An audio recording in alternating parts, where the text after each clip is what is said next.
Olá pessoal, sejam bem-vindos ao canal SE em Foco. Meu nome é Luan, sou engenheiro eletricista e trabalho com subestações elétricas, que é o tema central desse canal. Então, se você gosta de subestações e quer ver mais conteúdo relacionado a sistemas de alta tensão, eu já te convido a se inscrever aqui no canal, que ao longo do tempo a gente vai trazer diversos vídeos relacionados a esse tema. A gente vai falar de como fazer o projeto de uma subestação, a gente vai mostrar como dimensionar o barramento de uma subestação, como especificar os equipamentos de uma subestação, falar dos arranjos físicos, como é que a gente arranja esses equipamentos no pátio da subestação. Enfim, muita coisa ainda vai acontecer aqui no canal. Então, já se inscreve aí e vamos começar.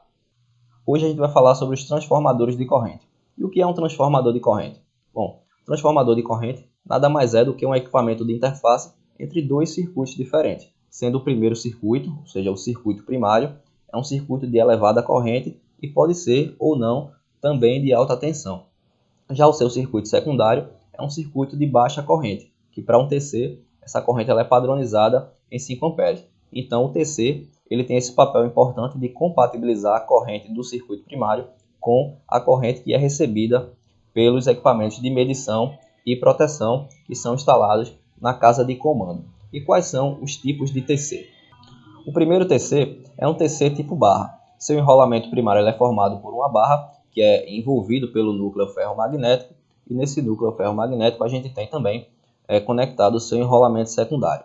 Ele é um TC bastante robusto, que é muito utilizado em subestações ao tempo, principalmente de 69 kV ou acima. Então, qualquer subestação praticamente que você for aí no sistema elétrico, esse TC ao tempo, que é instalado geralmente no pátio da subestação, ele tende a ser um TC de barra, principalmente pela sua robustez. Ele é instalado ao tempo, em cima de capitéis que podem ser metálicos ou de concreto. Mas quase sempre que esse TC é instalado ao tempo, ele é um TC tipo barra. Já o TC tipo enrolado é um TC, comparativamente ao TC tipo barra, ele é um TC que tem uma robustez inferior, porque o seu enrolamento primário ele é formado por fios de cobre que são enrolados diretamente sobre o núcleo ferromagnético. Então, esse processo de você enrolar a bobina diretamente sobre o núcleo ferromagnético, como esses fios eles podem ser um pouco mais finos, ele tende a ter uma fragilidade maior do que o TC tipo barra, que tem uma capacidade de suportar esforços maior do que o TC tipo enrolado. Então, esse TC ele é utilizado principalmente em sistemas de baixa e média tensão. Já o TC tipo janela, ele é um TC que é usado principalmente em painéis elétricos de baixa tensão. Esse TC ele não tem um circuito primário, como a gente pode ver aqui na figura. Ele é formado pelo núcleo ferromagnético, e nesse núcleo é enrolado as bobinas diretamente sobre ele, onde você conecta o circuito secundário. Você tem uma abertura nesse núcleo, que é por onde passa o condutor do circuito. O próprio condutor do circuito, nesse caso, é o condutor que forma o primário do transformador de corrente. Então, por efeito eletromagnético, dessa corrente que passa no circuito primário, é induzida uma corrente no circuito secundário que vai circular por aqui e alimentar os equipamentos de medição e proteção. Já o TC tipo bucha, como a gente pode ver aqui na imagem, ele é instalado diretamente na bucha do equipamento. Ele é semelhante ao TC tipo barra, porque a bucha aqui ela faz o papel da barra no TC. Esse TC ele é instalado diretamente aqui na bucha e é utilizado principalmente em transformadores, disjuntores, religadores ou qualquer outro equipamento que utilize um TC na sua constituição. Já o TC de núcleo dividido é um TC que é o seu núcleo, ele se divide em duas seções e a sua principal aplicação é o alicate amperímetro, que a gente usa para medir a corrente elétrica do circuito sem precisar seccionar esse circuito. Então a gente pega o alicate, simplesmente abraça o condutor e aí por indução a gente consegue saber qual o valor da corrente elétrica que está passando naquele circuito. Os TCs eles podem ter vários enrolamentos primários ou vários enrolamentos secundários. Como a gente pode ver aqui, na esquerda a gente tem um TC com dois enrolamentos primários e um enrolamento secundário. Na direita é o contrário, esse TC ele tem dois enrolamentos secundários e um enrolamento primário. Esse tipo de TC é um TC de vários enrolamentos. Ele é chamado também de enrolamento seccionado. Quer dizer que esse TC o enrolamento primário desse TC aqui, ele é seccionado em duas seções. E aí essa nomenclatura pode ser utilizada das duas formas, tanto enrolamento seccionado quanto TC de vários enrolamentos. Mas o fato esse TC ele é utilizado principalmente quando você precisa mudar a relação de transformação e aí você conecta as seções do enrolamento em série ou paralelo. E aí você consegue mudar a relação de espira. Então você tem um TC, por exemplo, 300, 600 para 5 A, ele pode ser obtido através da ligação série paralelo dos enrolamentos. O TC ele pode ter também vários núcleos secundários. Como a gente pode ver aqui na imagem, esse TC ele tem um enrolamento primário e 3 núcleos secundários. E qual é a diferença de você ter 3 núcleos secundários para 3 enrolamentos secundários?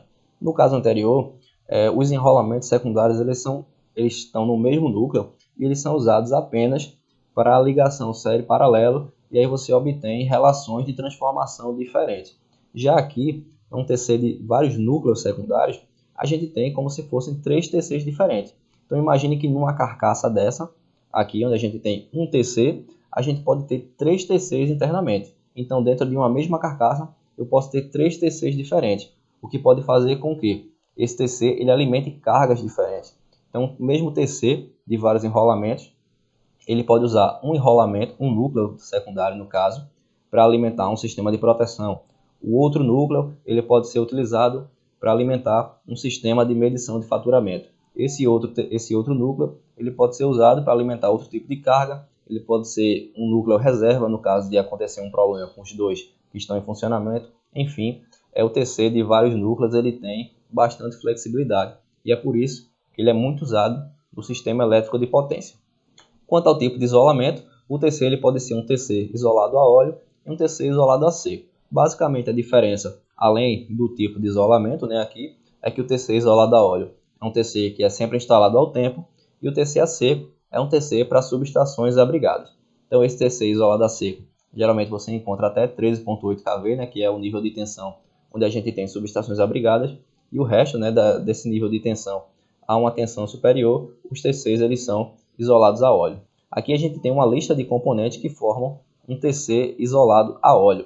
Aqui na parte superior a gente tem o que chamamos de domo, que é como se fosse a cabeça do TC, digamos assim, essa parte metálica aqui em cima. E aqui no meio a gente tem um indicador de nível de óleo. Então é sempre bom, durante as manutenções, você dar uma olhada no indicador de nível de óleo para verificar se esse nível está baixando. E isso indica, obviamente, que o TC está tendo algum vazamento, está perdendo óleo de alguma forma. Então esse TC ele tem um indicador de nível de óleo. Aqui também na parte superior a gente tem os dois terminais primários. Como a gente sabe, o TC ele mede corrente, então ele tem que ser ligado em série. Então desse lado eu conecto o condutor do circuito primário e desse outro o condutor segue, Então ele é conectado dos dois lados. Aqui esse TC ele é um TC tipo barra e aí tem um adendo importante. O núcleo do TC, nesse caso aqui, como a gente pode ver, ele fica embaixo. Porém, a maioria dos TCs atualmente no sistema elétrico, eles têm essa base bem mais fina, E o núcleo ele tem ficado na parte superior. Isso por quê? Se a gente observar aqui, imagina que esse TC é um TC de 230 kV. Então a gente conecta um condutor aqui com 230 kV e esse condutor, como a gente está vendo aqui, ele vai descer por dentro do TC. Isso aqui dentro a gente tem óleo, Afinal de contas esse TC ele é isolado a óleo. Mas esse condutor, como a gente pode ver aqui, na bolinha 4, esse condutor ele tem que ser isolado, já que o nível de tensão é alto. Então isso aumenta demais, eleva demais a robustez de isolamento desse equipamento. Então esse condutor ele desce, ele faz essa volta aqui embaixo e sobe para que ele possa continuar do outro lado. E aqui a gente coloca o núcleo ferromagnético em volta desse condutor. Então, para que um TC ele possa ter essa constituição, esse isolamento desse condutor do circuito primário, ele tem que ser muito mais robusto. Então é preferível que a gente coloque o núcleo aqui em cima e aí o condutor ele vai entrar desse lado, vai passar direto e vai sair por esse outro. Se o núcleo ficar aqui em cima, o que vai descer aqui internamente é apenas os condutores do circuito secundário, que aí é um condutor que tem baixa tensão, afinal de contas o secundário do TC ele tem baixa tensão e também tem baixa corrente. Então, O que a gente tem visto geralmente no sistema elétrico de potência é que esse TC ele tem o núcleo aqui em cima. Então, dando continuidade, aqui a gente tem aqui o corpo de porcelana desse equipamento, que internamente ele é preenchido com óleo, e aqui embaixo, aqui especificamente, a gente tem o núcleo ferromagnético. Em volta desse núcleo ferromagnético, a gente tem um enrolamento secundário. Esse enrolamento secundário ele é levado até essa caixa aqui, que é a caixa de terminais secundários, e é nessa caixa onde você tem uma sequência de bornes, né, uma régua de bornes, onde você conecta os condutores do circuito secundário, e aí eu conecto o meu condutor, que eu vou levar até a casa de comando para poder pegar o sinal de TC e levar para os equipamentos de medição e proteção da subestação. Aqui a gente tem a placa de um transformador de corrente. Como a gente pode ver, essa placa ela é bastante rica em informações. Tem bastante informação aqui sobre as características elétricas do equipamento, que a gente vai pegar isso aqui e no final, após a gente falar das características elétricas, a gente vai voltar e aí vai extrair todas as informações certinho dessa placa aqui. Começando a falar das características elétricas, como não podia ser diferente, a gente vai falar da corrente nominal do TC. Bom, o TC a gente tem que especificar a corrente nominal do circuito primário e a corrente nominal do circuito secundário. A corrente nominal do circuito primário ela é determinada de acordo com a máxima corrente de carga daquele TC. Então imagina que esse TC está ali no meio do sistema elétrico de potência, numa subestação de transmissão. A corrente elétrica é obtida através dos estudos de fluxo de potência. Então é feita uma modelagem do sistema elétrico naquele ponto, e aí você roda o fluxo de potência, e aí a gente consegue obter a máxima corrente que circula naquele TC. Para uma subestação de consumidor, uma subestação fim de linha, essa corrente ela pode ser dada também de acordo com a corrente nominal do transformador. Já para o seu circuito secundário, como a gente falou anteriormente, essa corrente ela é padronizada em 5 amperes. Em alguns casos, a corrente do TC ela pode ser especificada com 1 ampere. É isso porque qual é a grande vantagem de você ter um TC de 1 ampere? Em subestações grandes, geralmente da ordem 230, 500 kV, a gente tem o pátio da subestação muito grande. Então a distância entre o TC que está instalado lá no pátio e o relé de proteção que está dentro da casa de comando, ela se torna muito longa. Então quanto maior a distância, maior a queda de tensão ao longo do condutor. Então se a corrente ela diminui, consequentemente, eu vou ter uma redução considerável também na queda de tensão. Então para essas subestações, onde você tem uma distância muito grande entre TC e relé de proteção, pode ser uma boa, né? Pode ser uma grande vantagem a utilização de um TC com 1 ampere. Outra solução também para evitar esse problema de queda de tensão é a utilização das cabanas de relé. Essa solução ela já vem sendo bastante utilizada no sistema elétrico ao longo do tempo e consiste em o TC está lá no pátio e o relé também está na casa de comando. Então você traz esse relé da casa de comando para uma cabana, que é uma casa menor também, semelhante à casa de comando, porém com uma dimensão bastante menor. Ela é colocada ali próxima ao TC. Então do TC até o relé, essa corrente, né, essa distância, ela se torna bastante menor, ela se torna bem menor do que seria para a casa de comando. Então eu tenho uma redução também aqui da queda de tensão. E aí, da cabana de relé até a minha casa de comando, né, que é onde eu vou fazer a interface entre todas as cabanas de relé que estão instaladas na subestação, a gente leva através de fibra ótica.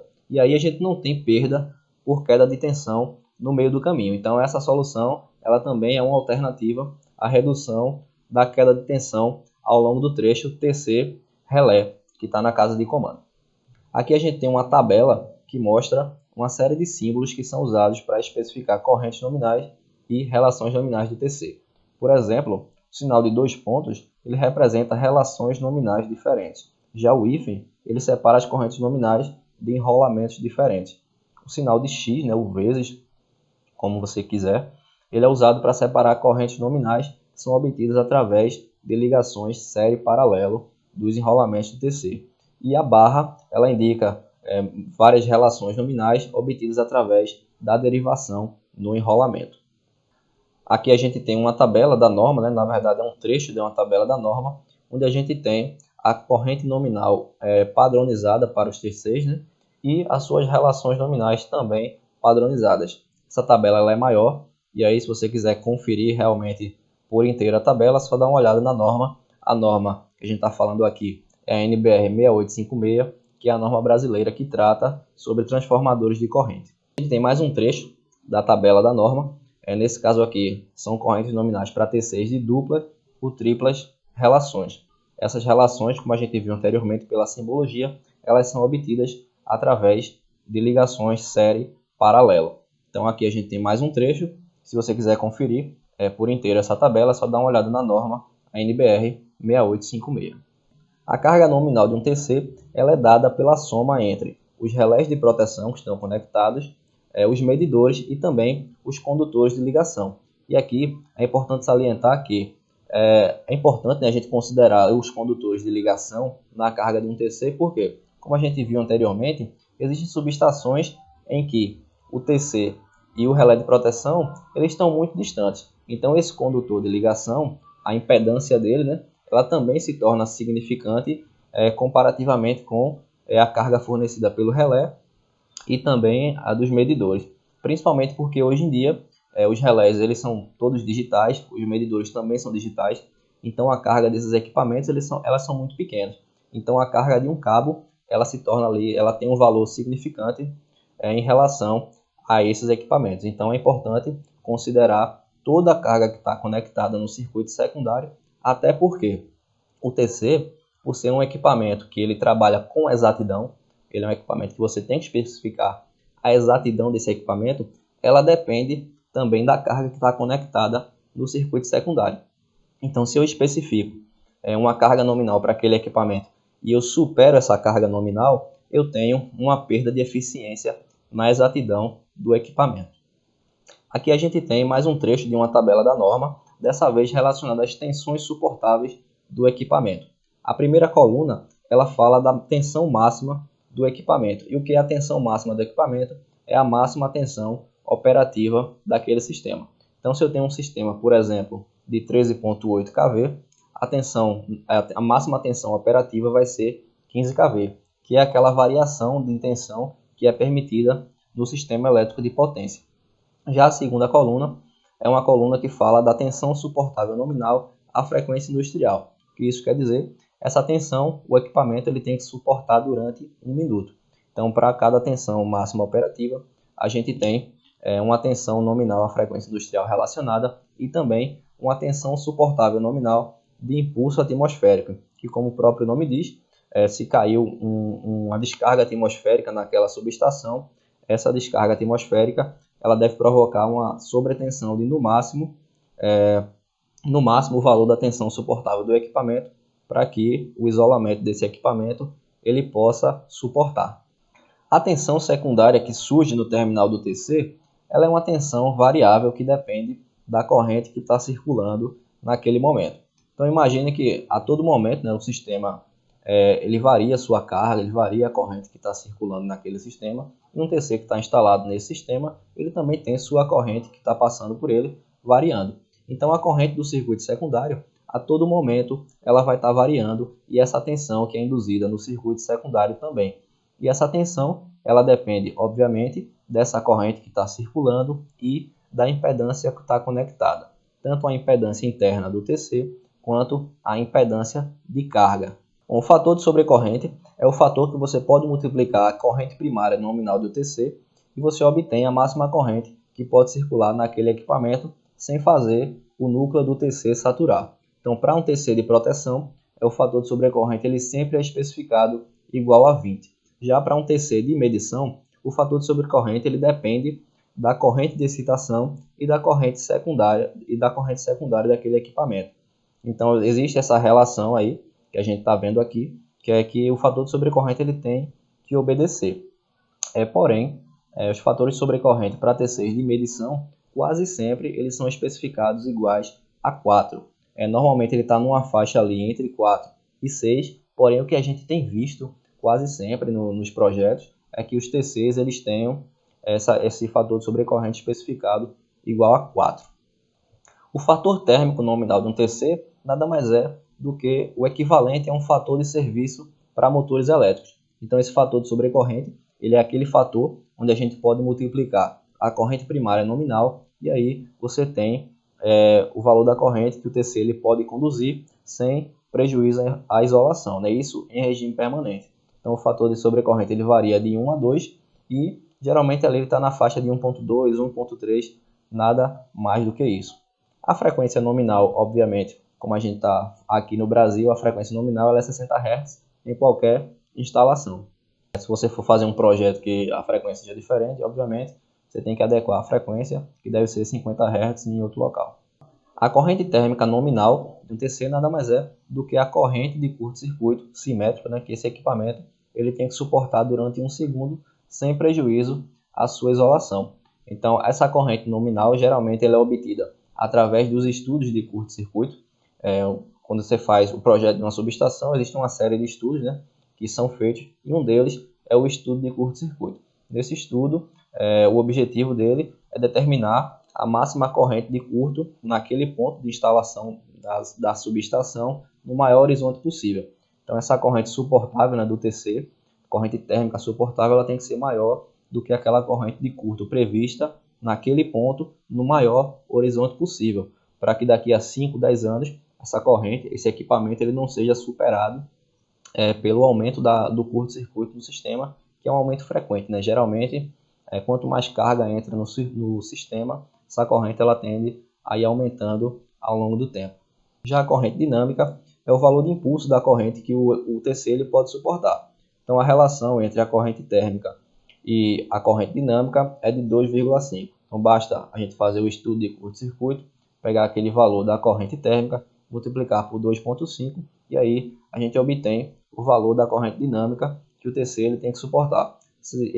A corrente dinâmica ela está muito mais relacionada aos esforços eletromagnéticos que são gerados durante o curto-circuito.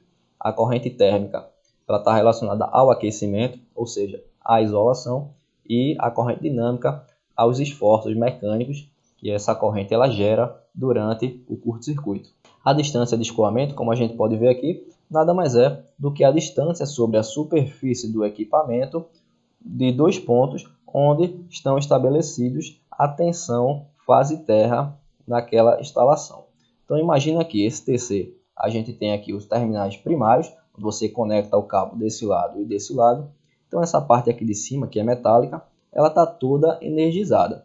Aqui a gente tem o corpo de porcelana que faz a isolação entre as duas partes, né? A de cima e a de baixo. E entre esses dois pontos aqui, na extremidade dessa linha vermelha, eu tenho estabelecido a tensão fase terra, porque aqui em cima está energizado e aqui embaixo eu tenho um aterramento que é levado para a malha de terra. Então a distância de escoamento ela é essa distância sobre a superfície do equipamento. E como é que eu determino a distância de escoamento de um TC ou de qualquer outro equipamento? Basicamente, essa distância de escoamento ela é a tensão máxima operativa do sistema pela distância de escoamento específica, que é obtida através da tabela da norma também. A tabela da norma ela considera 4 níveis de poluição, que é o nível leve, o nível médio, o nível pesado e o nível muito pesado, e cada nível de poluição tem uma distância de escoamento específico.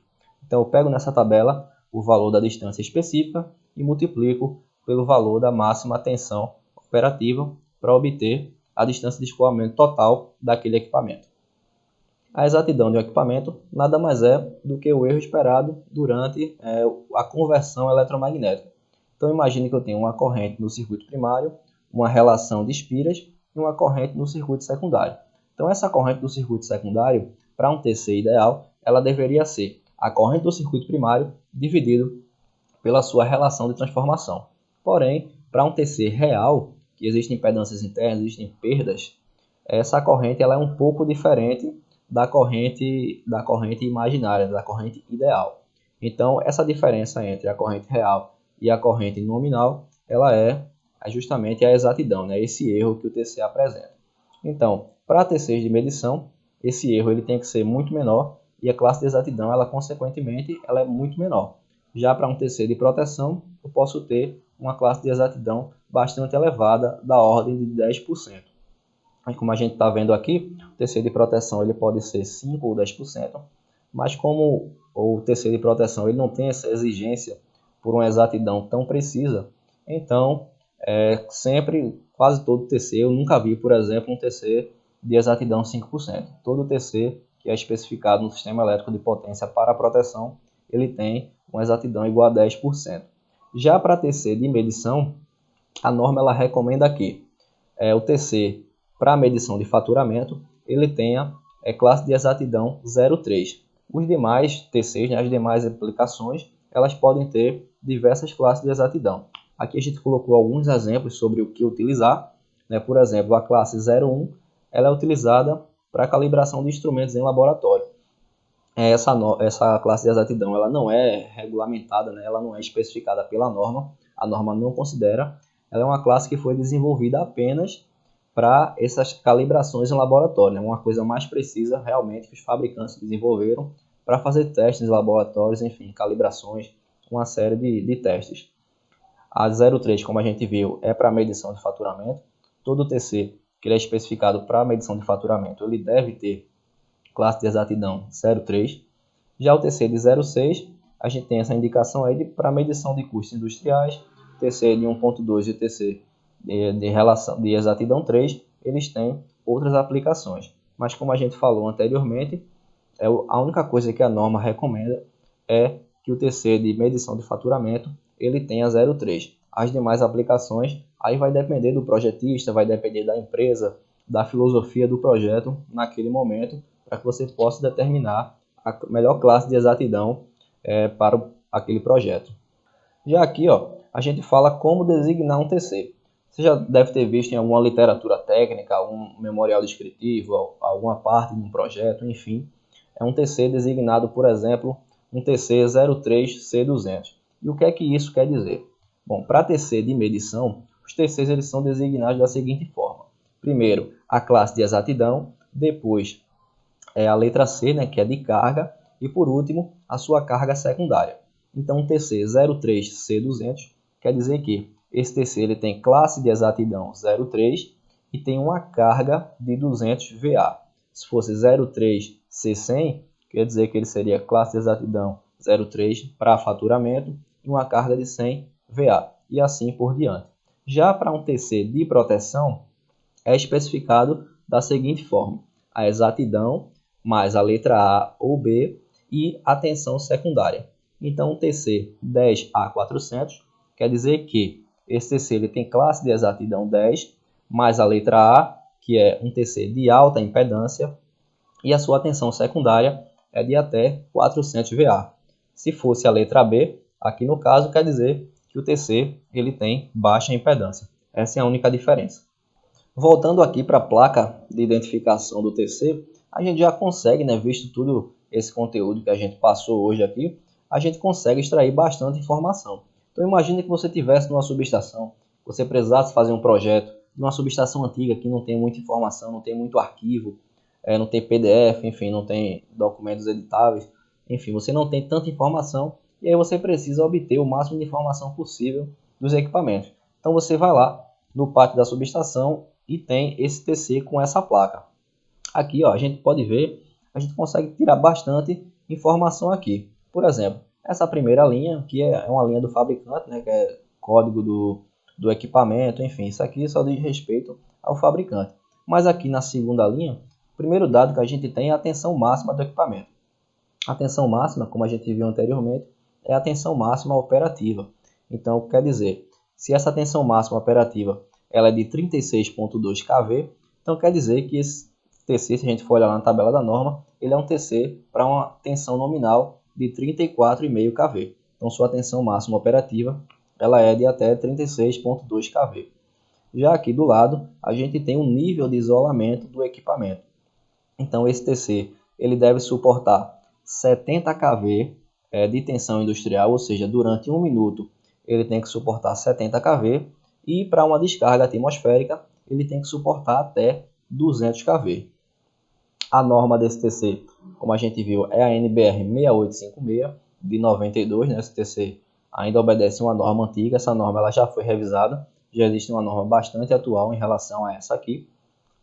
O fator térmico desse equipamento ele é 1,2, ou seja, esse TC ele suporta até 20% a mais da sua corrente nominal, sem prejuízo à isolação. A sua corrente térmica, ou seja, a corrente de curto que esse equipamento suporta durante até 1 segundo é de 25 kA e a corrente dinâmica ela é 62,5 kA de crista. Então a gente pega aquele valor da corrente térmica, multiplica por 2,5 e aí eu tenho a corrente dinâmica do equipamento, que é esse valor que está aqui na placa. Já a sua frequência, obviamente, uma instalação no Brasil 60 Hz, e aqui a gente tem o ano de fabricação do equipamento, que é de 2015. Ele é um equipamento para uso externo que pesa 50 kg. Aqui, ó, a gente consegue ver o quê? O que é que a gente consegue tirar desse desenho? Esse TC, ele tem um enrolamento primário, né, que é mostrado aqui pelo P1, P2, e tem dois enrolamentos secundários. Esses enrolamentos, eles têm derivações centrais, que quer dizer que é um TC de múltiplas relações. Então vamos para essa tabela aqui, ó. Se eu pegar o borne 1S1 e ligar o 1S2, eu tenho 300 para 5 A. A relação nominal vai ser essa. Se eu ligo 1S1 com 1S3, eu tenho 600 para 5 A. Então essa derivação central, ela faz com que a relação de espiras ela mude e a corrente nominal do TC ela também possa mudar. Já a classe de exatidão desse TC é 03C25. Ou seja, esse TC ele é um TC que é utilizado para medição de faturamento, né? Afinal de contas, ele tem classe de exatidão 03 e a sua carga do circuito secundário é de até 25 amperes.